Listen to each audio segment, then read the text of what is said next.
Daily. Taste the Daily.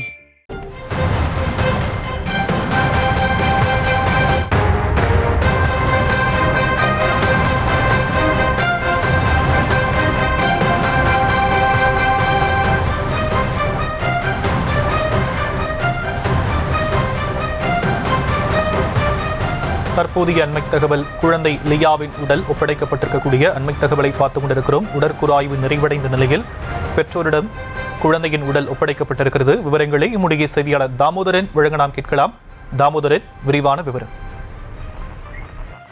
வணக்கம். விழுப்புரம் மாவட்டம் விக்கிரவாண்டியில் matriculation பள்ளி, இந்த பள்ளியில் பார்த்தீங்கன்னா சென்ட் மேரிஸ் மெட்ரிகுலேஷன் பள்ளி. இந்த பள்ளி நேற்று காலை எல்கேஜி மாணவி தற்போது அந்த செப்டி டேங்கில் விழுந்து உயிரிழந்துள்ளார். இந்த சம்பவமானது விழுப்புரத்தில் பெரும் பரபரப்பை ஏற்படுத்தியுள்ளது. மேலும் பல தலைவர்கள் இதற்கு அறிக்கை வாயிலாக இரங்கல் தெரிவித்துள்ளனர். தமிழக முதலமைச்சர் அவர்களும் 3 லட்சம் ரூபாய் நிதியினை அவர்கள் குடும்பத்தாருக்கு வழங்கியுள்ளார்.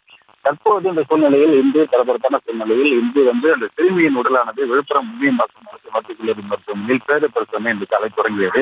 கீதாஞ்சலி தலைமையிலான மருத்துவக் குழுவினர் இந்த பிரேத பரிசோதனை செய்தனர். காலை 8:15 மணிக்கு இந்த பிரேத பரிசோதனை தொடங்கியது. தொடர்ந்து தற்போது வரை நடைபெற்ற நிலையில் காலை 9:30 மணி அளவில் சுமார் 1.25 மணி நேரம் இந்த பிரேத பரிசோதனையானது நடைபெற்று முடிந்தது. தற்போது இந்த பிரேத பரிசோதனை நிறைவு பெற்று அவர்களுடைய உடலானது அவருடைய உறவினரிடம் ஒப்படைக்கப்பட்டது. தற்பொழுது சிறுமி லியா லட்சுமியின் உடலானது தற்போது விழுப்புரம் மாவட்டம் விக்கிரவாண்டி முண்டியம்பாக்கம் அரசு மருத்துவக் கல்லூரி மருத்துவமனையிலிருந்து அவரது விக்கிரவாண்டி இல்லத்திற்கு எடுத்துச் செல்லப்பட்டு வருகிறது. இந்த அமரர் வாகனம் மூலமாக அந்த உடலானது தற்போது இந்த சிறுமியின் உடலானது பிரேத பரிசோதனை முடிந்து தற்போது எடுத்துச் செல்லப்பட்டு வருவதை நாம் பார்த்துக் கொண்டுள்ளோம். தற்போதைய விவரங்களுக்கு நன்றி தாமோதரன்.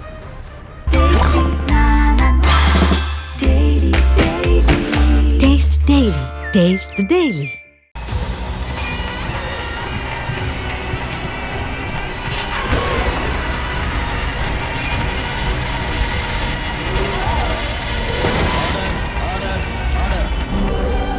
நிகழ்தகவு, குற்றங்களின் மறுபரிமாணம். நாள்தோறும் இரவு 10 மணிக்கு இணைந்திருங்கள் நமது நியூஸ் தமிழ் தொலைக்காட்சியோடு.